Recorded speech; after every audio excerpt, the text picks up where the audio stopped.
एक टाइम था जब आईडीएफसी फर्स्ट कार्ड इंडिया के बेस्ट बिगिनर कार्ड हुआ करते थे। Lifetime free, good rewards, lounge access, no annual fee. ये बहुत पॉपुलर और रिकमेंडेड हुआ करते थे।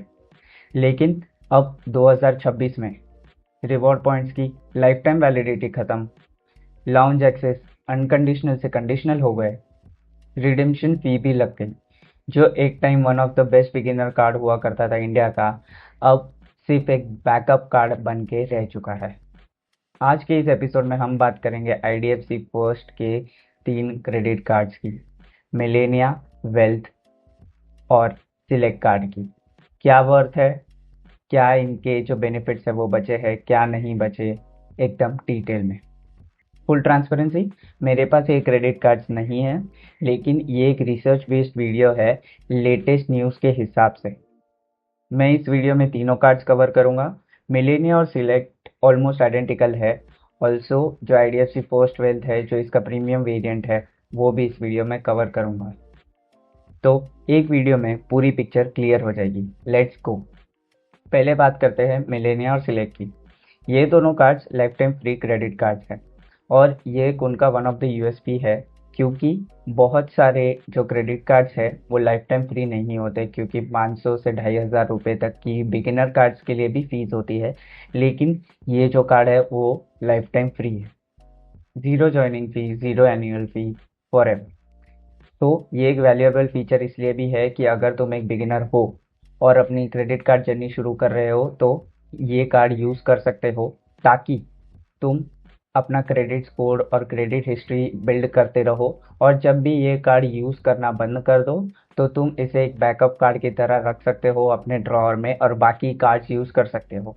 ये कार्ड रखने का फ़ायदा इसलिए है क्योंकि तुम्हें आगे जाके इसे ड्रॉअर में रखने के लिए कोई फीस नहीं देनी पड़ेगी, क्योंकि ये लाइफ टाइम फ्री है और तुम्हारी जो क्रेडिट कार्ड हिस्ट्री है वो वैसे के वैसे ही मेंटेन रहेगी।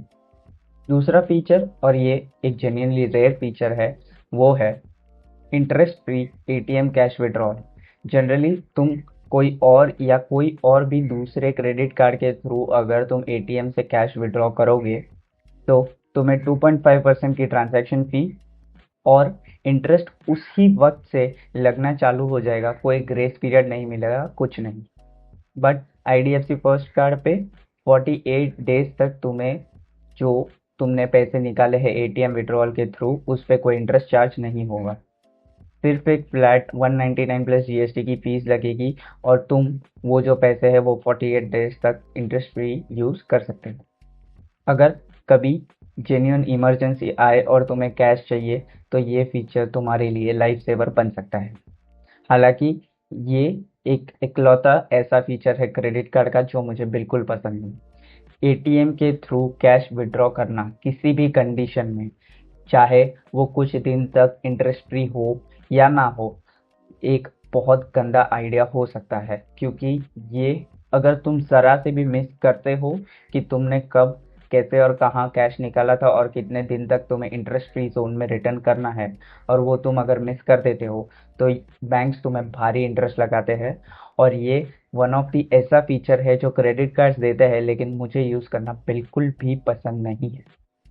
अब आते हैं 2026 के इसके रियलिटी पे कि कौन से फीचर्स डिटोरिएट हो गए हैं और ये कार्ड अब जाके कहाँ स्टैंड करता है। पहला डिवैल्यूएशन है रिवॉर्ड रेट और वैलिडिटी। पहले आईडीएफसी अपने जो रिवॉर्ड पॉइंट्स है उसको ऐसे क्लेम करता था कि ये रिवॉर्ड पॉइंट्स लाइफ टाइम के लिए रहेंगे और कभी एक्सपायर नहीं होंगे। लेकिन 2026 में अब ये रिवॉर्ड पॉइंट्स लाइफ टाइम के लिए सेव्ड नहीं रहेंगे। ये रिवॉर्ड पॉइंट्स तुम्हें सिर्फ वैलिड रहेंगे 24 मंथ्स यानी 2 साल के लिए। उसके बाद ये रिवॉर्ड पॉइंट्स अपने आप एक्सपायर हो जाएंगे। और इसके रिवॉर्ड पॉइंट्स के जो रिटर्न्स है वो बहुत ज़्यादा ही बेकार है, क्योंकि ऑफलाइन स्पेंड पे तुम्हें 3x रिवॉर्ड पॉइंट्स मिलते हैं, यानी एवरी 150 के स्पेंड पे।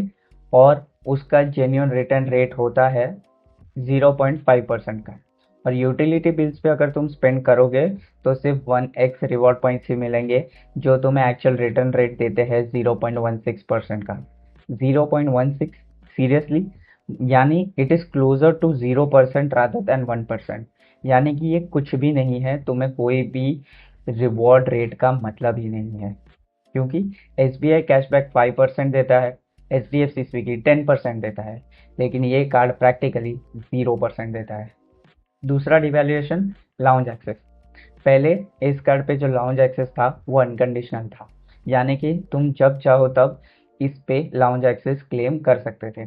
लेकिन अब इस कार्ड की लाउंज एक्सेस जो है वो कंडीशनल हो गई है, और कंडीशन ये है कि अगर तुम्हें next month lounge access use करना है तो उसके प्रीवियस मंथ तुम्हारे 20,000 के स्पेंड्स होने चाहिए। मैंने तुम्हें पहले ही बताया कि ये एक बिगिनर कार्ड है, और कौन सा बिगिनर यूज़र जो है वो अपने क्रेडिट कार्ड पे 20,000 रुपये तक के स्पेंड करता है? बहुत कम, राइट? यानी कि जो इसका मेन फीचर है लाउंज एक्सेस का, वो यूटिलाइज करने के लिए मुझे इस कार्ड के थ्रू 20,000 रुपीज़ स्पेंड करने पड़ेंगे, और वो भी ऐसे कार्ड पे जिसका बेस रेट और रिवॉर्ड रेट इतना बकवास है, और मैं जो स्पेंड्स है मेरे वो दूसरे कार्ड पे डाल सकता हूँ और अच्छे रिटर्न्स कमा सकता हूँ। तो ऐसे कार्ड पे 20,000 स्पेंड करना just to get lounge access, ये काफ़ी सेंसलेस बात बन जाती है। तीसरा, 10x रिवॉर्ड्स। जून 2026 में IDFC ने एक छोटी सी चीज़ अच्छी ये की है कि जब तुम इसकी जो कैटेगरीज दी हुई कैटेगरीज है उस पर स्पेंड पहले करते थे तो 10x रिवॉर्ड पॉइंट्स मिलते थे। लेकिन कब? जब तुम उन कैटेगरीज पे 20,000 से ज़्यादा स्पेंड करोगे तो ही। लेकिन जून 2026 में ये कंडीशन हट चुकी है। अब IDFC तुम्हें फर्स्ट ट्रांजैक्शन या फर्स्ट पेनी से ही तुम्हें 10x रिवॉर्ड पॉइंट्स देता है उन कैटेगरीज पे जो इन्होंने मेंशन की है, जिस पे तुम्हें 10x रिवॉर्ड पॉइंट्स मिलते हैं, जो है डाइनिंग और ट्रैवल। Sounds exciting, right?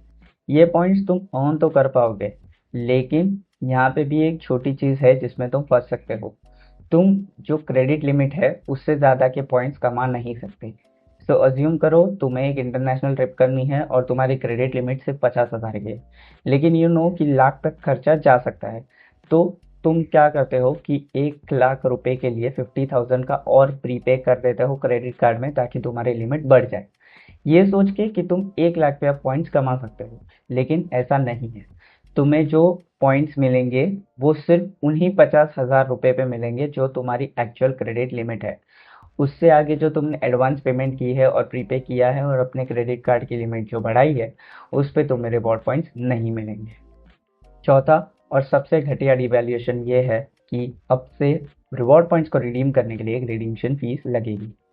जैसे मैं पहले ही बता चुका हूँ, एक तो बहुत घटिया रिवॉर्ड रेट, उसके ऊपर से जब भी मैं अगर रिडीम करना चाहूँ मेरे रिवॉर्ड पॉइंट्स, मुझे 99 रुपीज़ प्लस GST की एक फ़ीस भरनी पड़ेगी, जिसके बाद ही मैं अपने पॉइंट्स रिडीम कर पाऊँगा। पहले से ही रिवॉर्ड रेट की वैल्यू जो है वो बकवास है, ऊपर से मैं और पैसे दे रहा हूँ उन्हें रिडीम करने के लिए, जो उन रिवॉर्ड पॉइंट्स की जो रेट है उसको और गिरा देते हैं। यानी जो ये एक कंडीशन भी थी कि मैं उन्हें रिवॉर्ड पॉइंट्स जो जमा कर करके एक टाइम के बाद इन्हें यूटिलाइज कर लूँगा, वो भी और मुझे कम वैल्यू दे रही है, क्योंकि मुझे एक फ़ीस भरनी पड़ रही है इन बेकार से वैल्यूड रिवॉर्ड पॉइंट्स के लिए। पांचवा डिवैल्यूएशन है वो है यूटिलिटी बिल्स। अगर तुम इस कार्ड के थ्रू 20,000 या उससे ज़्यादा की यूटिलिटी बिल पेमेंट करते हो तो तुम्हें IDFC फर्स्ट चार्ज 1% का एक सर्च चार्ज लगाएगा। एक तो पहले मैं इनका क्रेडिट कार्ड यूज़ कर रहा हूँ, ऊपर से इनके जो रिवॉर्ड बेस रेट है वो भी घटिया है, जो है क्लोज टू 0%, वो है 0.616%। और उसके बाद मुझे अगर 20,000 से ज़्यादा खर्चा करना हो यूटिलिटी बिल्स पे तो मैं 1% चार्ज भी भर रहा हूँ। यानी कि नेट में लॉस में चल रहा हूँ अगर मैं इस कार्ड के थ्रू यूटिलिटी बिल पे करूँ, क्योंकि 1% सरचार्ज और 0.16% का रिवॉर्ड रेट, यानी कि मैं टोटल नेट लॉस में हूँ।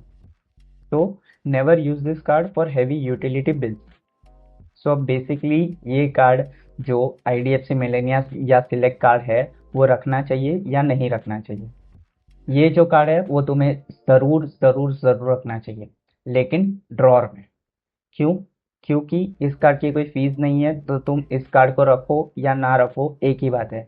ऑल्सो अगर तुम ये कार्ड अपने ड्रॉर में रखते हो और कभी यूज़ नहीं करते तो तुम्हारी क्रेडिट हिस्ट्री, अगर ये तुम्हारा फर्स्ट कार्ड है, तो मेंटेन होती रहेगी। ऑल्सो जब कोई सेल्स आती है और वैसी चीज़ों पे जब आईडीएफसी कार्ड्स पे ऑफर होंगे, तब इस कार्ड को ड्रॉअर से बाहर निकालो, इसके थ्रू पे करो और इस कार्ड को वापस ड्रॉअर में डाल दो। सिर्फ इंस्टेंट कैशबैक और जो ऑफर्स है उसके लिए यूटिलाइज करो, बाकी ये कार्ड को ड्रॉअर में ही रखो। अब बात करते हैं वेल्थ कार्ड की। ये आईडीएफसी का एक प्रीमियम कार्ड है और ये भी लाइफ टाइम फ्री है। कभी सुना है किसी भी बैंक का जो प्रीमियम कार्ड है वो लाइफ टाइम फ्री में मिले? नहीं ना। लेकिन ये जो आईडीएफसी का प्रीमियम कार्ड है वो तुम्हें लाइफ टाइम फ्री मिलता है। जनरली जो प्रीमियम कार्ड है उनकी फीस जाती है 5,000 से 10,000 रुपये तक, लेकिन ये कार्ड लाइफ टाइम फ्री है। बात करते हैं क्या क्या बेनिफिट्स है इस कार्ड के। पहला, जैसे मैं पहले भी बता चुका हूँ, ये लाइफ टाइम फ्री है। दूसरा, इसका लो फॉरेक्स मार्कअप है। जहाँ दूसरे जो क्रेडिट कार्ड्स है और उनका स्टैंडर्ड रेट 3.5% है, वहाँ ये कार्ड सिर्फ 1.5% चार्ज करता है इंटरनेशनल स्पेंड्स पे। तीसरा, ट्रैवल पोर्टल बोनस। जब तुम इस कार्ड के थ्रू आईडीएफसी के ऐप के थ्रू अगर बुकिंग करते हो, होटल बुकिंग पे तुम्हें 20% बोनस पॉइंट्स मिलेंगे और फ्लाइट बुकिंग पे तुम्हें 10% बोनस पॉइंट्स मिलेंगे। तो बेसिकली जो पहले 33% एंड 13% बोनस पॉइंट्स हुआ करते थे, आईडीएफसी ने चुपचाप घटा के उन्हें 20% और 10% रिस्पेक्टिवली कर दिए। फिर भी डिसेंट है, लेकिन इकोसिस्टम लॉक इन है। मेक माई ट्रिप या क्लियर ट्रिप पे से बुक करने पे ही तुम्हें रिवॉर्ड पॉइंट्स मिलेंगे। 4, golf access. Complimentary golf access है, लेकिन स्पेंड बेस्ड कंडीशन है। अब बात करते हैं सबसे बड़ी प्रॉब्लम की। जो इसका सबसे बड़ा फीचर था, अनकंडीशनल इंटरनेशनल लाउंज एक्सेस, वो ही जून 2026 के बाद बदल गया है। ड्रीम पोक से इंटरनेशनल और डोमेस्टिक लाउंज एक्सेस स्पा के साथ, premium card, free card, lounge access, no condition, ये एक किलर कॉम्बिनेशन हुआ करता था। पर अब सेम कंडीशन एज मिलेनियम। 20,000 का स्पेंड करोगे तो ही तुम्हारे जो लाउंज एक्सेस है वो अनलॉक होगे।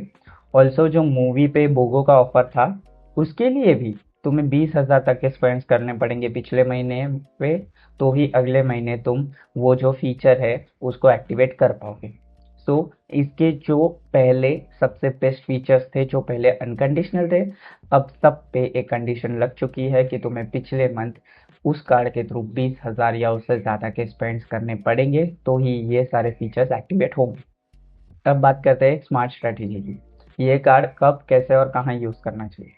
अगर तुम्हारी एक इंटरनेशनल ट्रिप आ रही है और तुम वहाँ जाके अच्छे खासे स्पेंड्स करने वाले हो, तो इस कार्ड के पिछले महीने के साइकिल में तुम इस कार्ड पे 20,000 या उससे ज़्यादा के खर्चे कर सकते हो। क्यों?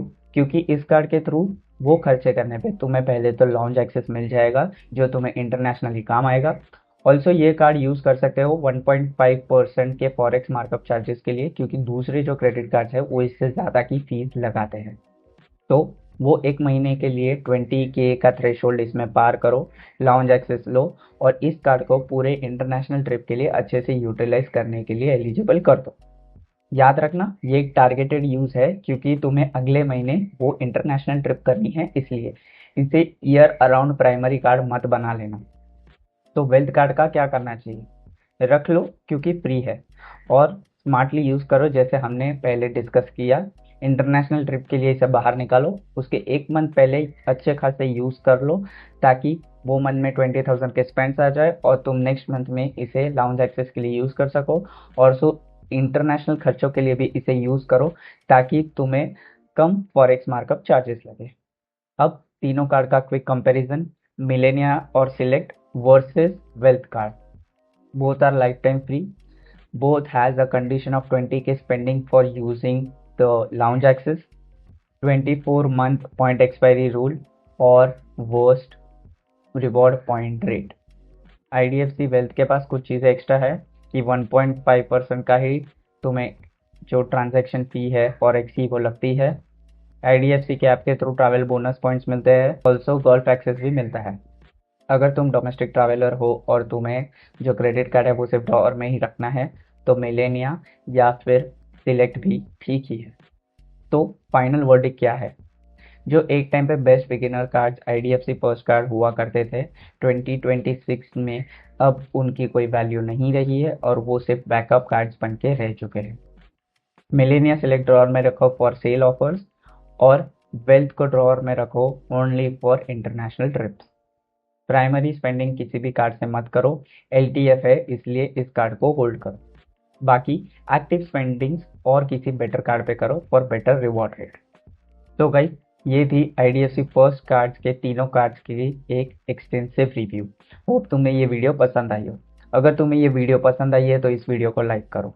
कमेंट में बताओ क्या तुम्हारे पास इनमें से कोई कार्ड्स है और तुम इसे फुल पोटेंशियल में यूज कर रहे थे जो अब तुम्हें नहीं करना चाहिए, क्योंकि तुम्हें पता लग चुका है कि इसके बेस रिवॉर्ड रेट कैसे है और तुम्हें क्या लॉस हो रहा है। शेयर करो उन दोस्तों के साथ जिनके पास ये क्रेडिट कार्ड है और वो भी उन्हें एक्सटेंसिवली यूज करते हैं। और सब्सक्राइब करो इस चैनल को ऐसे ही और क्रेडिट कार्ड रिलेटेड कंटेंट के लिए। दोस्तों, एक बात हमेशा याद रखना, कुछ नया करने से कभी मत डरना। Riddhesh Shah signing off.